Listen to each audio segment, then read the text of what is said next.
बहुत बहुत स्वागत है आज के इस सेशन में आप सभी का। फ्रेंड्स, आज के इस सेशन में हम एक बहुत ही इम्पोर्टेंट टॉपिक डिस्कस करने वाले हैं और वो टॉपिक फिजिक्स के साथ साथ पॉलीटेक्निक जो स्टूडेंट्स हैं उनके लिए कुछ दूसरे सब्जेक्ट्स हैं, जैसे ईएमएम पढ़ते हैं बच्चे, उसमें भी बहुत ज़्यादा इम्पॉर्टेंट है। 11th-12th के स्टूडेंट्स के लिए बहुत ज़्यादा इम्पॉर्टेंट है और कॉम्पिटिटिव एग्जाम्स के लिए भी बहुत ज़्यादा इम्पॉर्टेंट टॉपिक होने वाला है। तो फ्रेंड्स, टॉपिक है हमारा parallelogram law of vector addition. जी हाँ, हमने पहले भी जो वेक्टर से रिलेटेड हमारे वीडियोस हैं उनमें इस लॉ को डिस्कस किया है। आज यहाँ हम इसमें क्या स्पेशल करने वाले हैं, तो आज इस सेशन का स्पेशल जो होने वाला है वो ये है कि parallelogram law of vector addition को हम दो तरीके से यूज में लाते हैं। एक उसका ग्राफिकल मेथड और दूसरा होता है एनालिटिकल मेथड। और आज हम डिटेल में जो स्टडी करेंगे और उसकी एप्लीकेशन न्यूमेरिकल में कैसे हम अप्लाई करते हैं, क्योंकि इस टॉपिक पर न्यूमेरिकल बहुत आता है। मैथमेटिक्स में भी 11th-12th के स्टूडेंट्स के लिए ये बहुत ज्यादा हेल्पफुल होने वाला है। तो एनालिटिकल मेथड में हम कैसे फॉर्मूला यूज करके और उस पे बेस्ड न्यूमेरिकल सॉल्व करते हैं, आज हम वो भी सीखने वाले हैं। तो इस वीडियो में हमारे साथ अंत तक बने रहिए, कुछ भी मिस नहीं करना है आपको।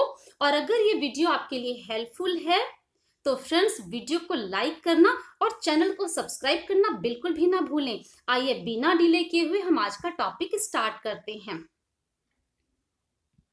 तो फ्रेंड्स, आज का हमारा टॉपिक है यहाँ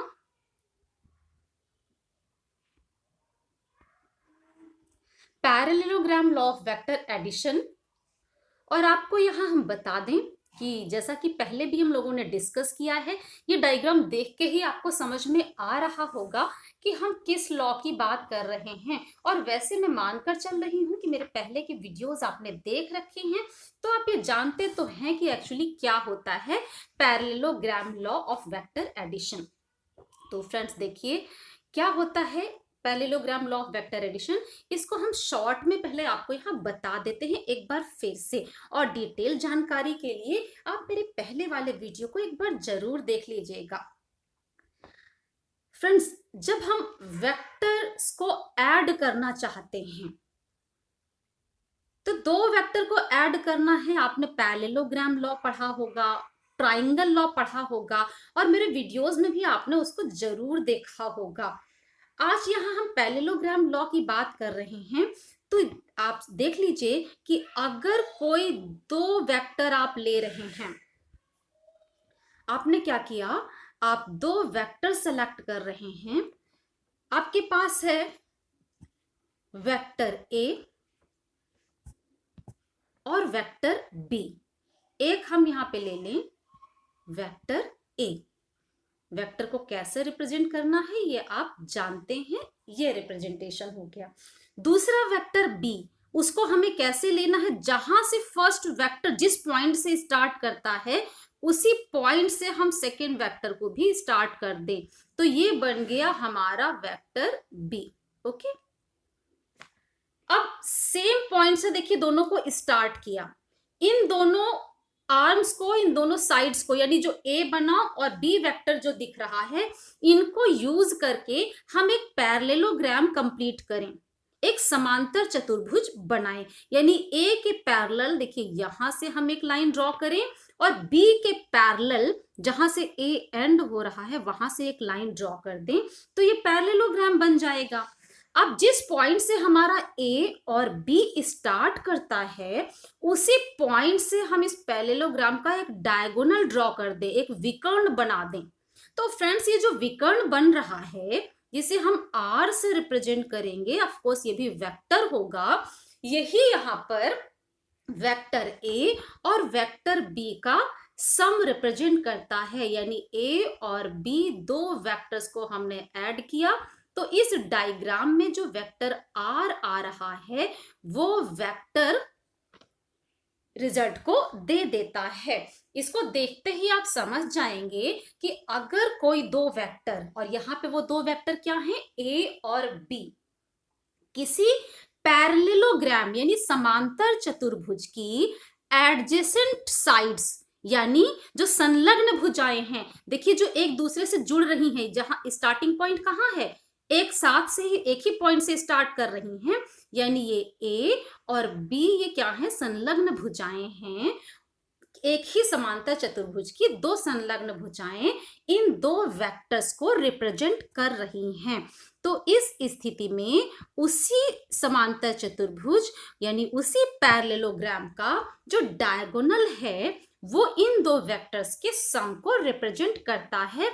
ये हो जाता है हमारा parallelogram law of vector addition, सदिशों के योग के लिए समांतर चतुर्भुज का नियम।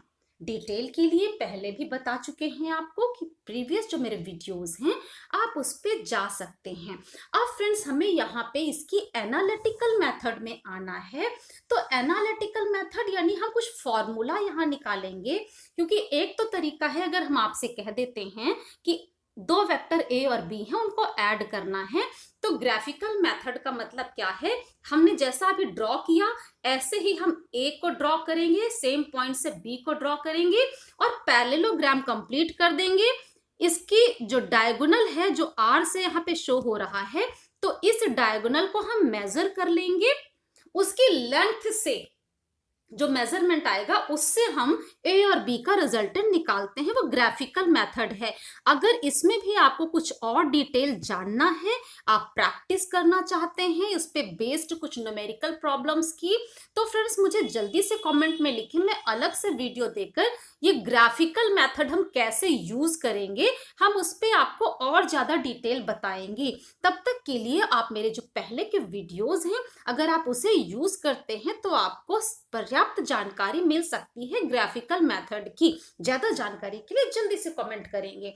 आज यहाँ हम एनालिटिकल मेथड यानी हम कुछ फॉर्मूले निकालने वाले हैं, उन्हीं फॉर्मूले को हम कैसे यूज करेंगे वो न्यूमेरिकल भी सीखने वाले हैं। बस अंत तक मेरे साथ बने रहिए और अगर आपने लाइक और सब्सक्राइब नहीं किया है तो जल्दी से करेंगे।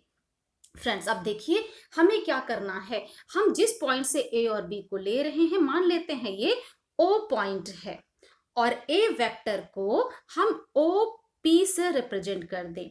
इसी तरह बी वेक्टर को हम ओ क्यू से रिप्रेजेंट कर लें। अब जो डायगोनल ड्रॉ हुआ है उस आर वेक्टर को हम ओ एस से रिप्रेजेंट कर दें, तो हमारे पास पैरेललोग्राम आ गया ओ पी एस क्यू। अब अगर आपसे कहा जाए यहाँ आर कितना आएगा, एक फॉर्मूला निकालिए, तो इसको देखते ही आपको समझ में आ रहा होगा थोड़ा सा कि क्या इसमें क्या चीज ऐसा अप्लाई कर सकते हैं। देखिए क्या अप्लाई करेंगे, अगर हम ए वेक्टर को आगे थोड़ा सा एक्सटेंड कर दें यानी हम इसकी लंबाई को उसी डायरेक्शन में सीधे बढ़ा दें। अब एस पॉइंट से, ये वाला पॉइंट है आपके पास, इस एस पॉइंट से जो एक्सटेंड किया है हमने ए वेक्टर को आगे बढ़ाया है उस पर एक परपेंडिकुलर ड्रॉप करा दे यानी एक लंब डाल दे। ये हमने परपेंडिकुलर डाल दिया। जिस पॉइंट पर ये परपेंडिकुलर एक्सटेंडेड ए वेक्टर को यानी ए को जो हमने आगे बढ़ाया है उस लाइन को जहां पे टच कर रहा है उसको हम एन पॉइंट कह दें। जाहिर सी बात है ये 90 डिग्री हो रहा है यहाँ पर। तो फ्रेंड्स आप देखिए यहाँ पर ट्राइंगल आपका ओ एस एन आप देख पा रहे होंगे, ओ एस एन ये ट्राइंगल बन रहा है और ये ट्राइंगल कैसा है, राइट एंगल है, समकोणीय है, क्योंकि यहाँ पर ये जो एंगल आपने देखा ये 90 डिग्री का है। तो सीधी सी बात है पाइथागोरस थ्योरम लगा सकते हैं। इस पे हम अप्लाई करेंगे तुरंत। यहाँ पर कौन सा थ्योरम, पाइथागोरस थ्योरम हम यहाँ पर अप्लाई करेंगे। अब अगर इस पे हम पाइथागोरस थ्योरम लगा दें फ्रेंड्स, तो पाइथागोरस थ्योरम क्या कहेगा, ओ एस का स्क्वायर, किसका स्क्वायर लेना है, ओ एस का स्क्वायर इज इक्वल टू क्या होना चाहिए, ओ एन का स्क्वायर प्लस एस एन का स्क्वायर। इसमें तो आपको कोई डाउट नहीं होगा। अब फ्रेंड्स एक और चीज डायग्राम में ही देखिए कि B से पैरेलल यानी OQ से पैरेलल, ये OQ है आपका, इससे पैरेलल ही तो हमने PS ड्रॉ किया था यानी इक्वल एंड पैरेलल। ये पैरेललोग्राम है, यानी OQ और PS इक्वल होंगे, मैग्नीट्यूड बराबर होंगे और दोनों एक दूसरे से पैरेलल होंगे। और किसी भी वेक्टर को हम उससे पैरेलल कहीं भी मूव करा के ले जाएं तो वेक्टर के वैल्यू में यानी मैग्नीट्यूड और डायरेक्शन में कोई भी चेंज नहीं आता। यानी OQ अगर B को रिप्रेजेंट कर रहा है तो PS भी मैग्नीट्यूड में B के बराबर ही तो आएगा। अब यहां से देखिए कि अगर A वेक्टर और B वेक्टर के बीच ये डायरेक्शन यहाँ पे थीटा एंगल हम ले रहे हैं, यानी A वेक्टर और B वेक्टर के बीच डायरेक्शन कितना है, थीटा डिग्री का। तो फ्रेंड्स, डायग्राम को देखते ही आप समझ गए होंगे कि ये P पर जो ये वाला एंगल है ये भी तो थीटा हो जाएगा। क्यों? क्योंकि QOP ये जो ट्राइंगल बन रहा है और SPN ये दोनों ऑल्टरनेट हैं, एकांतर कोण बना रहे हैं।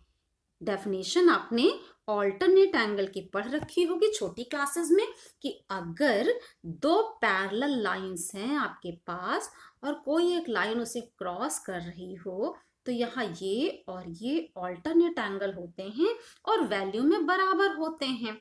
तो यहाँ भी तो आप देख लीजिए, ये वाली लाइन और ये वाली लाइन जिसको ये लाइन क्रॉस कर रही है, हो गया ना ऑल्टरनेट एंगल, इसलिए ये दोनों वैल्यूज बराबर हो गई। यानी यहां आपको समझ में आ गया कि एंगल SPN थीटा डिग्री का होगा। तो अगर हम ट्रायंगल SNP को ऑब्जर्व करें तो इसको ऑब्जर्व करने से हम कह सकते हैं कि ये B वेक्टर जो P और S से बना हुआ है इसको हम दो कंपोनेंट में ब्रेक करके यहाँ पे लिख सकते हैं। एक होगा along SN और दूसरा होगा along PN। और कैसे आप इसे कंपोनेंट्स में ब्रेक करते हो ये हम प्रीवियस वीडियोस में रिजोल्यूशन ऑफ वेक्टर्स यानी घटक में हम कैसे वियोजित करते हैं, कैसे उसे ब्रेक करते हैं, कैसे तोड़ते हैं घटकों में, कंपोनेंट्स में, वो हम पढ़ चुके हैं। तो उस अगर नहीं आपको आ रहा, कोई कंफ्यूजन है तो झट से उस वीडियो पे जाइए और इसी चैनल पे अवेलेबल वो वीडियो, उसको रिवाइज करिए आप। अब यहाँ पर देखिए कि अगर हमारा SN है तो किसके बराबर हो जाना चाहिए, यहाँ पे SN होगा आपका B साइन थीटा और PN क्या होगा, PN होगा B कॉस थीटा। ये आपको क्लियर हो गया कि SN कितना होगा और PN कितना होगा, PN is B cos theta. अब इन चीजों को जो अभी हम लोगों ने पाइथागोरस थ्योरम से रिलेशन लिया था उस पे अप्लाई कर दें। तो जैसे ही आप इस पे अप्लाई करेंगे तो देखिए जरा सा OS क्या है, OS का मैग्नीट्यूड कितना होगा, जी बिल्कुल बहुत सही, R के बराबर। यानी A और B को ऐड करने से R आ रहा है रिजल्टेंट वेक्टर, वो OS से यहाँ पर रिप्रेजेंट हो रहा है। तो OS की स्क्वायर जो है उसकी जगह किसका मैग्नीट्यूड, R वेक्टर का magnitude, R square is equal to, अब यहाँ पर देखिए ON कितना है, ON है मैग्नीट्यूड में कितना होगा, ये A का magnitude plus B cos theta, B cos theta. Okay, इसका हम यहाँ पर स्क्वायर कर दें प्लस SN कितना है, जी हाँ B साइन थीटा, तो यहाँ पर B साइन थीटा का आप स्क्वायर कर दीजिए। अब देखिए जरा सा, ये A plus B cos theta whole square है, कौन सा फॉर्मूला लगा के इसे ओपन करेंगे, जी बिल्कुल सही, A प्लस B का होल स्क्वायर यहाँ पर आप लगा सकते हैं। यानी अगर हम लिखें A, इसे हम स्मॉल में लिख लेते हैं जिससे आपको कंफ्यूजन ना हो यहाँ पर, यानी A प्लस B का होल स्क्वायर अगर फॉर्मूला आप यूज करें तो ये क्या हो जाना चाहिए, A square plus B square plus 2AB cos theta. अब इसी चीज को यहां हम यूज करें तो स्मॉल a की जगह capital A plus small b की जगह कैपिटल B कॉस थीटा और इसका होल स्क्वायर आप करेंगे तो ये क्या बन जाएगा, capital A square plus B square cos square theta plus 2ab cos theta. इस तरह से हम इसे ओपन कर सकते हैं। इस वैल्यू को हम यहां सब्स्टिट्यूट करेंगे। तो फ्रेंड्स यहां जैसे हम सब्स्टिट्यूट करेंगे तो रिजल्ट क्या आ जाना चाहिए, रिजल्ट आना चाहिए R square is equal to A square plus B square cos square theta plus 2ab cos theta plus जो सेकेंड वाला टर्म है वो कितना है, बी साइन थीटा का होल स्क्वायर, यानी यहां पर क्या आ जाएगा ओपन करने पर, B square sine square theta. Very good, तो यहां आप लिख दीजिए B square sine square theta. अब इसको एक स्टेप और सॉल्व करिए तो बस आर निकल गया आपका। वो एक स्टेप क्या सॉल्व करेंगे हम, उसको सॉल्व करने के लिए ये B square cos square theta और B square sine square theta, यहां से बी स्क्वायर आप कॉमन ले लें तो आपको क्या मिलेगा, आर स्क्वायर की वैल्यू ए स्क्वायर प्लस बी स्क्वायर और ब्रैकेट में cause square theta plus sign square theta. और आपको पता है cause square theta plus sign square theta क्या होता है, 1, यानी ये सीधे सीधे आ जाएगा B square, okay, plus third step आ जाएगा 2ab कॉस थीटा। तो देख लीजिए आर स्क्वायर आ गया। अब अगर आर निकालना है तो हमें दूसरी साइड क्या करना होगा, स्क्वायर रूट हम लगाएंगे। चलिए हम इसी पेज को क्लीन कर लेते हैं थोड़ा सा, आपने नोट कर लिया होगा। इसी पेज को क्लीन कर लें या नेक्स्ट पेज पे आ जाते हैं। चलिए यहां हमें निकालना क्या है, आर की वैल्यू। तो आर की वैल्यू अब क्या आ जाएगी हमारे पास, R is equal to under root of A square plus B square plus 2ab cos theta. तो फ्रेंड्स ये तो आपने समझ लिया कि हम आर का मैग्नीट्यूड अगर हमें निकालना है तो हम कैसे निकालें। सिंपल, आपको ये डायग्राम देखना है।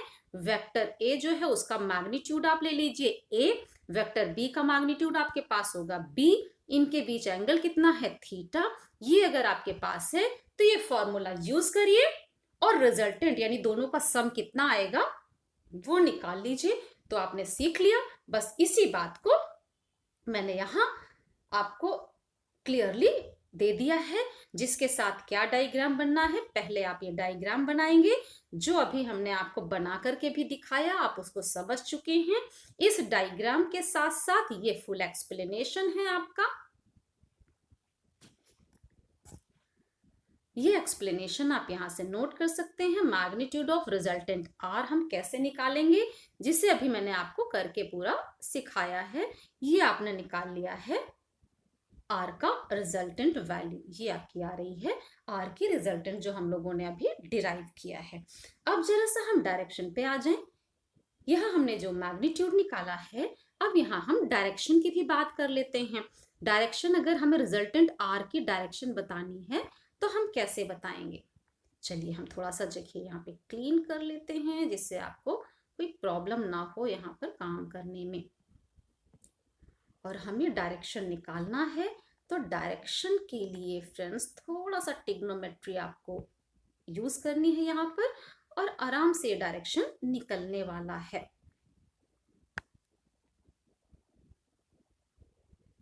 ट्रिग्नोमेट्री में हम क्या यूज करें यहाँ पर, तो टैन थीटा वाला फॉर्मूला तो आपने सुन ही रखा है।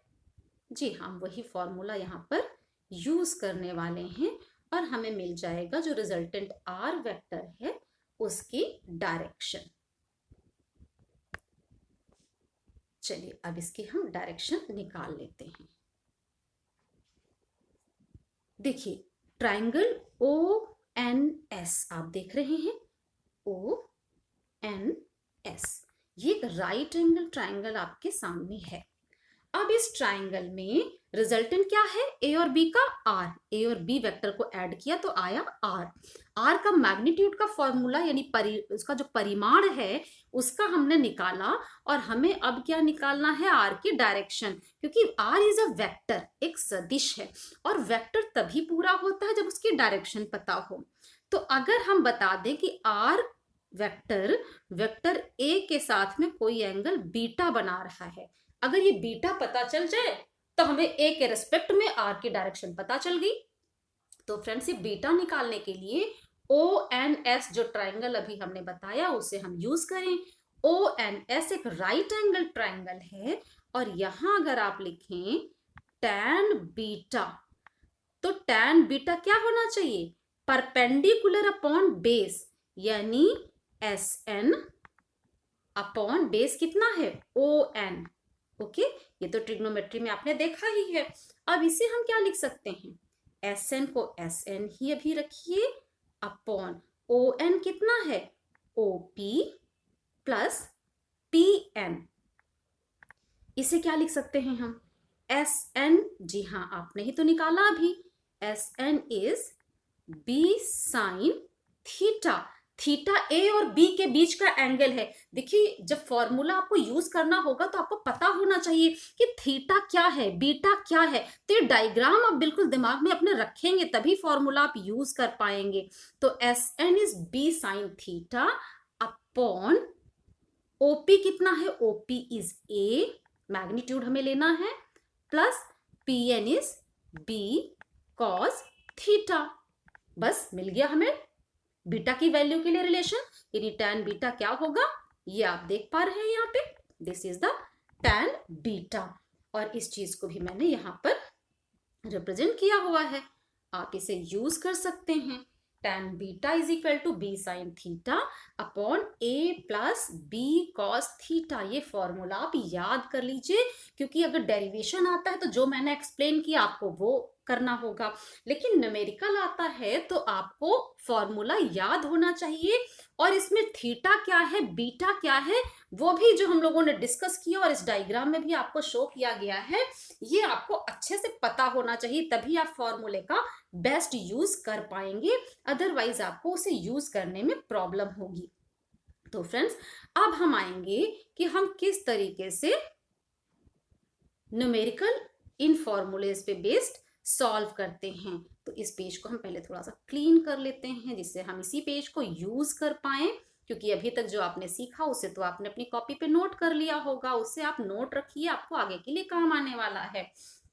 चलिए हम चलते हैं पहले न्यूमेरिकल पे, जिसे हम फर्स्ट यूज इसका सीख पाए। ठीक है, देखिए पहला न्यूमेरिकल क्या कहता है, टू फोर्सेस। ध्यान से सुनिएगा, क्योंकि क्वेश्चन ध्यान से पढ़ लें तो आंसर अपने आप चुटकियों में निकलता है। और मेरे साथ आप भी निकालिए, इस न्यूमेरिकल को सॉल्व करिए, तभी तो आप प्रैक्टिस कर पाएंगे। Two forces of equal magnitude when added give a resultant equal to force. What is the angle between them. Question क्या कहता है, समान परिमाण के दो बलों को जोड़ने पर परिणामी बल बल के बराबर होता है। जी हाँ, दो फोर्सेस हैं, जैसे हम ए और बी ले रहे थे अभी तक, इस डायग्राम में देख लीजिए, ए और बी जो आप फोर्सेस ले रहे हैं, तो ए और बी को जोड़ा तो क्या आया, आर। ठीक है, यही चीज हम दिमाग में रखें। तो क्वेश्चन हमें क्या कह रहा है, दो फोर्सेस हैं और उन दोनों फोर्सेस को आप ऐड कर रहे हैं तो हमें रिजल्टेंट आर मिल रहा है। लेकिन वो दोनों फोर्सेस कैसे हैं, दोनों फोर्स का मैग्नीट्यूड बराबर है ना, उनका परिमाण बराबर है। ये मैग्नीट्यूड ऑफ फोर्सेस इक्वल है, यानी ए और बी का मैग्नीट्यूड बराबर है। इन बराबर मैग्नीट्यूड वाले दो फोर्सेस को आपने ऐड किया तो निकला आर, और आर जो रिजल्टेंट आया वो कैसा आया, जो वैल्यू ए और बी की मैग्नीट्यूड की है वही आर का मैग्नीट्यूड भी आ गया। जी हाँ, वेक्टर एडिशन में पॉसिबल है कि हम दो जब फोर्सेस को ऐड करें तो उसका रिजल्टेंट भी जो इन फोर्सेस का इंडिविजुअल का मैग्नीट्यूड था उसके बराबर हो, ये कंडीशन दी है। और हमें इन फोर्सेस ए और बी फोर्सेस जो है उनके बीच का मैग्नीट्यूड इन्होंने पूछा है, उनके बीच का एंगल पूछा है। हमसे कहा गया है कि एंगल निकाल के बताइए, यानी थीटा पूछा जा रहा है। ठीक है, तो जो अभी हम लोगों ने पढ़ा, देखिए हम उसी को यहाँ पे अप्लाई करते हैं। आपसे कहा गया कि दो फोर्सेस जो मैग्नीट्यूड में बराबर हैं, यानी ए है और कोई बी है, जब इनको आप ऐड करते हैं तो इसका जो रिजल्टेंट निकलेगा, यानी जो ए का मैग्नीट्यूड होगा वही बी का मैग्नीट्यूड होगा और वही आर का मैग्नीट्यूड होगा, ये आपका न्यूमेरिकल कह रहा है और हमें थीटा निकालना है। तो देखिए जो फॉर्मूला आपने पढ़ा, आपने क्या पढ़ा, r is equal to under root of A square plus B square plus 2ab cos theta. Okay, या इसी को हम बोथ साइड स्क्वायर करके भी लिख सकते हैं। अभी हमें न्यूमेरिकल जो कह रहा है वो क्या कह रहा है, जो a का मैग्नीट्यूड है वही b का मैग्नीट्यूड है और वही r यानी रिजल्टेंट जो आया उसका भी मैग्नीट्यूड है। मान लीजिए ये सब p के बराबर हैं, तो अब इन तीनों की जगह p रख दें इसी फॉर्मूले में, तो क्या आ जाएगा, p square is equal to, both side square कर लिया। अब ना चाहे पहले तो ना करें, स्क्वायर बाद में करिएगा। देखिए पहले हम स्क्वायर हटा देते हैं। चलिए p इज इक्वल टू क्या आ जाएगा, सेम फॉर्मूले पे सीधे से रखा, तो ये आ जाएगा आपका under root of p square plus p square plus 2p into p, again a की जगह भी p और b की जगह भी p, तो p into p is again p square into cos theta. Both side square कर दीजिए तो ये हो जाएगा p square is equal to, दूसरे साइड का स्क्वायर हट जाएगा, स्क्वायर रूट हट जाएगा, हमने दोनों तरफ स्क्वायर किया तो ये तो बन गया p स्क्वायर और इस साइड का जो स्क्वायर रूट था वो हट जाएगा, तो क्या बचेगा, p square plus 2p square cos theta. यहां p square plus p square को भी हम क्या लिख सकते हैं, 2p स्क्वायर प्लस इस वाले टर्म को लिख लीजिए ऐसा ही 2p स्क्वायर कॉस थीटा। यहां से आप इसको थोड़ा सा और सॉल्व कर लीजिए, और सॉल्व करने के लिए क्या करेंगे, 2p स्क्वायर को कॉमन ले लीजिए, तो यहां क्या बचेगा, 1 plus cos theta. Okay, both side अगर आप p स्क्वायर से डिवाइड कर दें, यानी इधर भी p स्क्वायर से डिवाइड करें और इधर भी p स्क्वायर से डिवाइड करें, तो आपको क्या मिलेगा, आगे आपको मिल जाएगा 1 is equal to 1 plus cos theta. देखिए ध्यान से सॉल्व करिएगा, और हाँ अगर आपको प्रैक्टिस करते समय भी कोई प्रॉब्लम आ रही है, कोई भी डाउट है, तो आप कमेंट में लिखिए, मैं आपको उसका सोल्यूशन फिर भेजूंगी। अब बोथ साइड 2 से डिवाइड कर दीजिए, तो क्या बन जाएगा, 1/2 इज इक्वल टू, इस साइड 2 हट जाएगा, देखिए यहाँ अपॉन 2 करेंगे, यहाँ अपॉन 2 करेंगे, तो लेफ्ट साइड 1/2 और इधर ये कैंसिल होके 1 हो जाएगा, यानी यहाँ बचेगा 1 प्लस कॉस थीटा।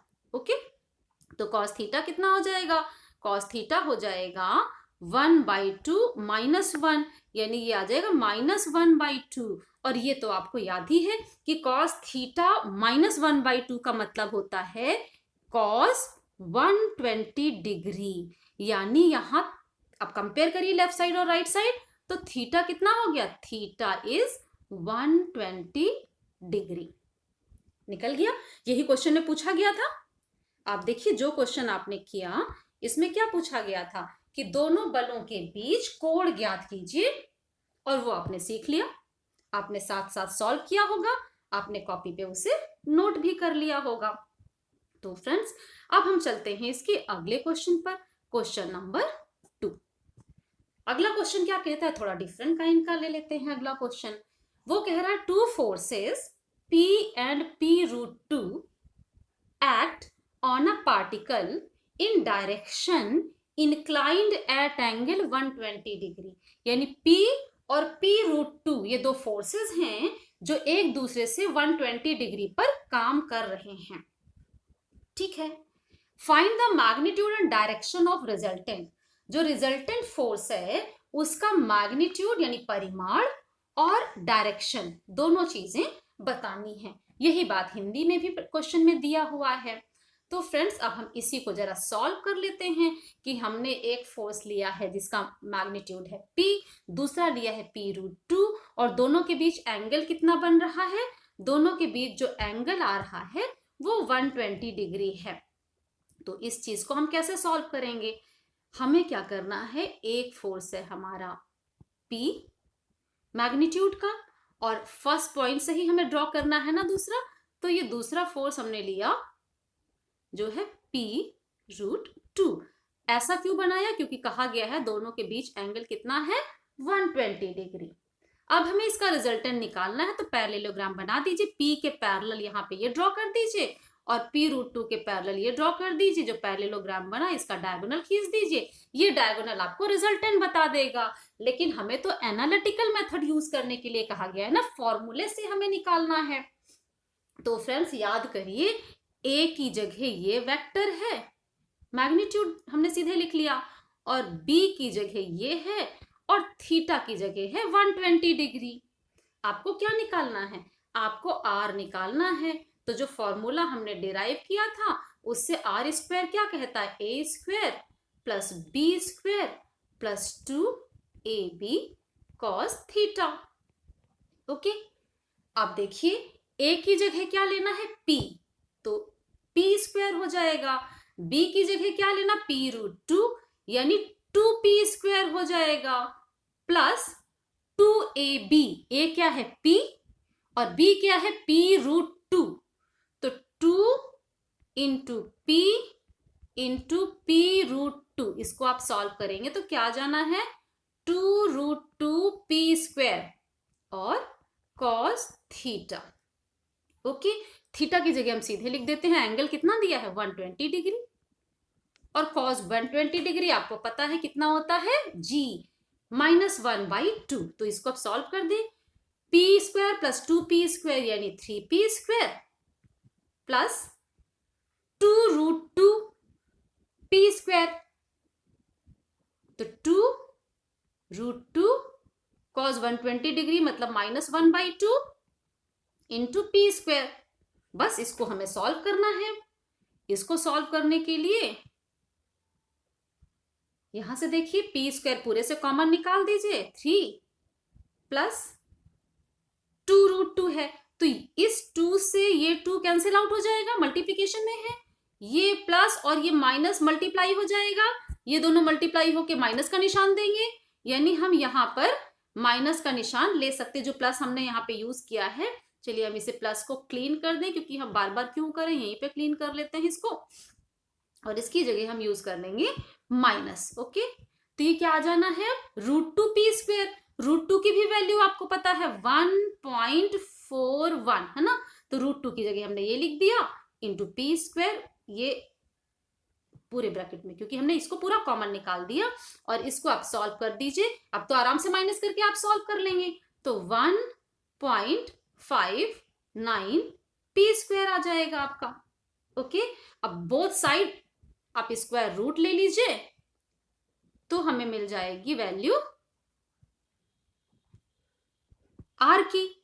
इसको आप सॉल्व कर दीजिए, R is equal to, square root solve करेंगे तो 1.26P। ओके, ये तरीका है इसको सॉल्व करने का। तो फ्रेंड्स ये भी आप समझ गए कि इस तरीके की कोई प्रॉब्लम आती है तो हम इसे कैसे सॉल्व करेंगे, आपने साथ के साथ नोट कर लिया होगा।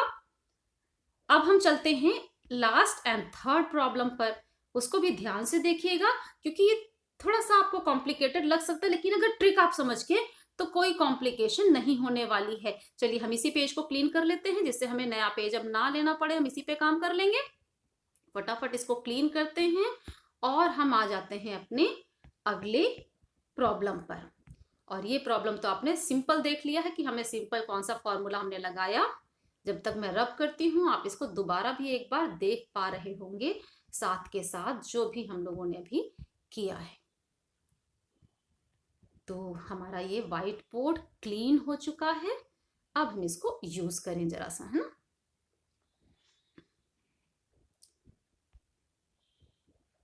ये तो हम लोगों ने अभी जो पिछला निकाला है उसका सॉल्यूशन आपको दिख रहा है अभी। बस ये फटाफट इसको हमने क्लीन किया।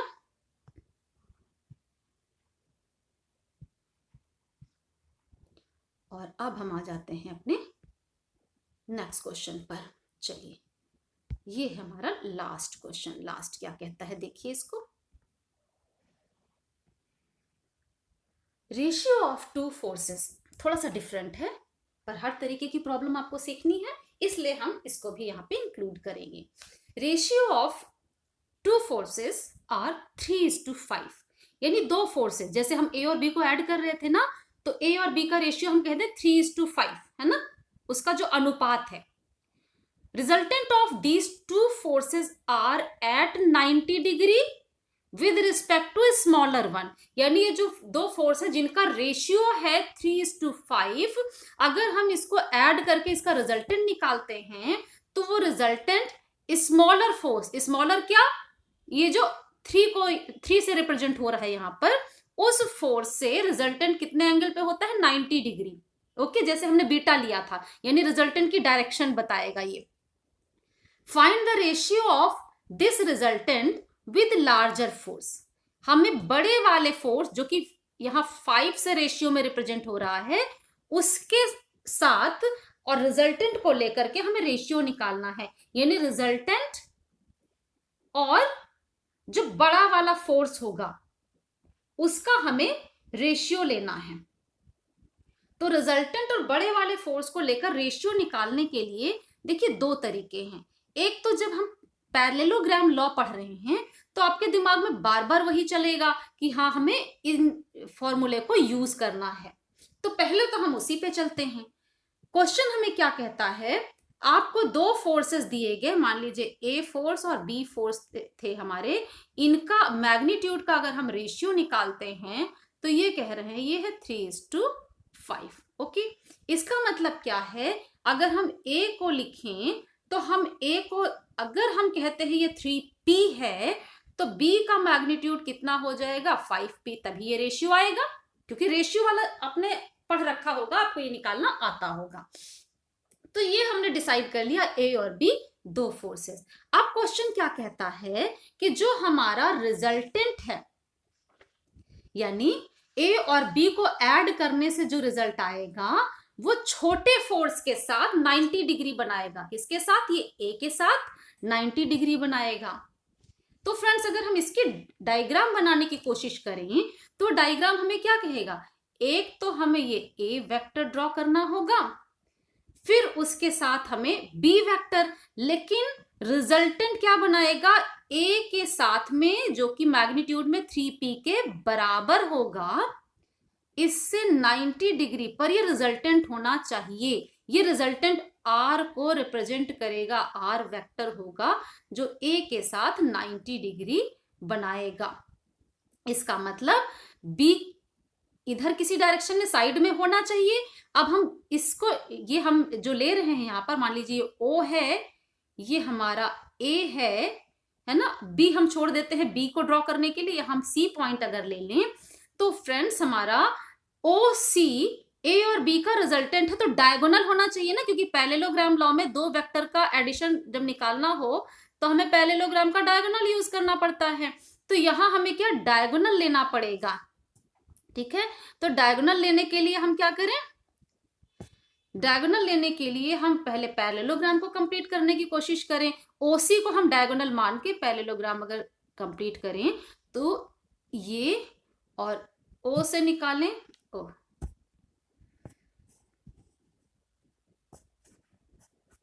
ठीक है। अब देखिए हमें क्या करना है, हम ओ से ही चले जरा सा, यानी जो हमें एसी दिख रहा है ना, एग्जैक्टली उसी के पैरेलल हम एक लाइन ड्रॉ करना चाह रहे हैं जो ओ से चलती है ना। अब हम देखिए सी से एक लाइन ड्रॉ करें, कैसे ड्रॉ करनी है, कुछ इस तरीके से, है ना। तो अब ये जो है इसको हम बी पॉइंट कह दें, ये है हमारा बी वेक्टर को शो करेगा जिसका मैग्नीट्यूड होगा b = 5p। ओके, अब देखिए आपकी चीज बन गई, यानी b और a को जब आप ऐड करोगे तो r आ रहा है, और r कितना है, जो कम वैल्यू वाला फोर्स है 3p, उससे 90 डिग्री बना रहा है। तो ये डायग्राम आपका रेडी हो गया। यहां पे a और b के बीच मान लीजिए एंगल है थीटा डिग्री, ठीक है।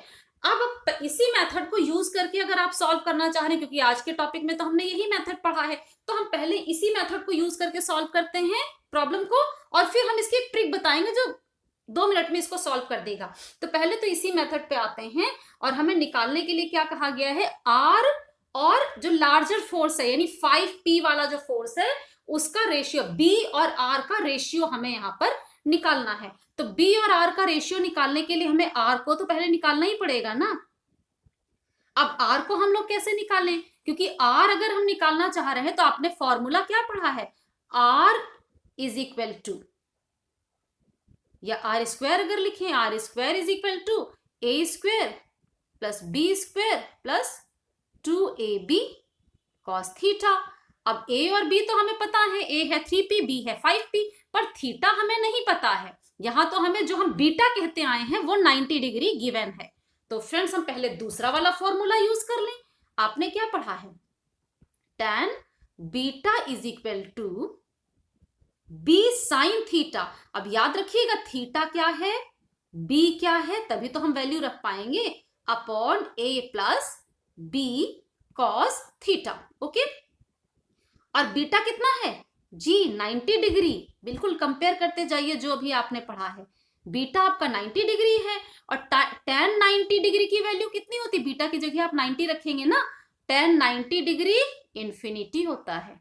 ओके, तो इंफिनिटी का मतलब 1/0, तो हम tan बीटा की जगह 1/0 लिख दें, is equal to b sine theta upon a plus b cos theta. साथ के साथ नोट करते जाइएगा जिससे आप भूले नहीं।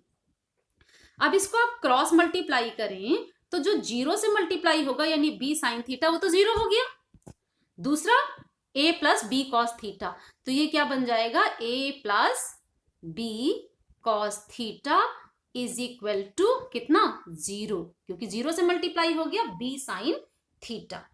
अब a की वैल्यू यहां कितनी है 3p और b की वैल्यू है 5p, तो जरा इन वैल्यूज को हम सब्स्टिट्यूट करें।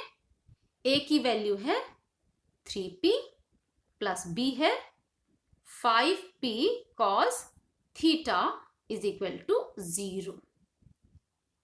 3p को दूसरे साइड ले जाएंगे और cos थीटा निकालेंगे, सॉल्व करेंगे, तो cos theta is equal to -3/5 आ जाएगा।